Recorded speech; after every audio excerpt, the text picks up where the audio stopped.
Bonjour à tous, je m'appelle Bruno Delmas, je suis le président de la première section de l'Académie des sciences d'outre-mer.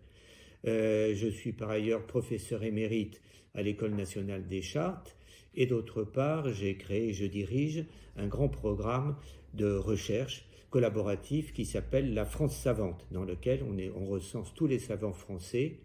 métropolitains si je puis dire, et d'outre-mer, passés et présents. Notre première section, histoire, géographie, ethnologie et linguistique, regroupe donc plusieurs disciplines, mais ces disciplines sont illustrées par des hommes qui sont, pour un grand nombre d'entre eux, des universitaires, mais aussi beaucoup des hommes d'expérience qui ont œuvré sur le terrain, qu'il s'agisse de diplomates qui connaissent bien le monde, de militaires, d'administrateurs et aussi de conservateurs. Par exemple, aujourd'hui, dans le domaine de l'histoire, je pourrais citer Jacques Frémaux, Philippe Chalmin, Henri Laurence, pour la géographie, Jean-Robert Pitt et Roland Pourtier, pour l'ethnographie, Bernard Dupeigne, et pour la linguistique, Nicolas Grimal et Bernard Dupeigne. La première section a bien sûr, comme toutes les autres sections, de nombreux projets et travaux de recherche, à côté de sa participation normale aux différentes activités de l'Académie comme les séances. Elle publie des documents comme des guides ou des colloques, mais surtout le grand programme, qui est d'ailleurs le programme le plus important et le plus pérenne de l'Académie, est celui qui a été commencé lorsque nous avons adhéré à l'Union académique internationale. Cette Union académique internationale a de grands projets scientifiques et parmi ceux-ci, il y a une collection qui s'appelle les Fontes Historiae Africanae. Donc nous sommes rentrés dans ce programme qui vise à publier des sources inédites de l'histoire de l'Afrique. Alors nous avons déjà publié 2 volumes. Un premier volume qui s'appuie sur la collection des manuscrits que possède l'Académie et qui est la plus importante de France. Et donc nous avons publié un volume de chroniques sur les traditions historiques du sud-est de Madagascar, où on trouve à la fois la présentation du manuscrit lui-même, la photographie, sa transcription, sa traduction, avec bien sûr une annotation et des commentaires. Il faut dire que ce sont des textes difficiles, puisque la langue, c'est la langue malgache locale, et l'écriture, c'est en caractère arabe. Le deuxième volume que nous avons concerne une correspondance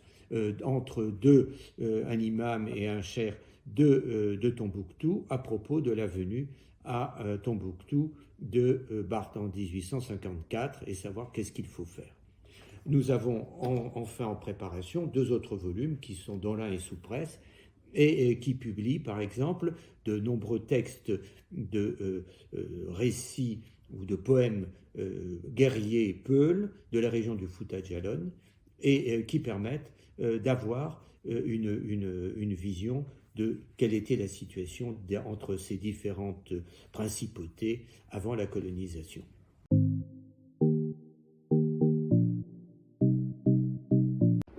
Nous avons bien sûr dans notre section un certain nombre de personnages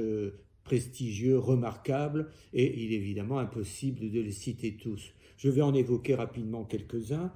Alfred Martineau, qui était un des fondateurs de l'Académie, qui est archiviste paléographe, qui était gouverneur outre-mer, professeur au Collège de France, et qui surtout a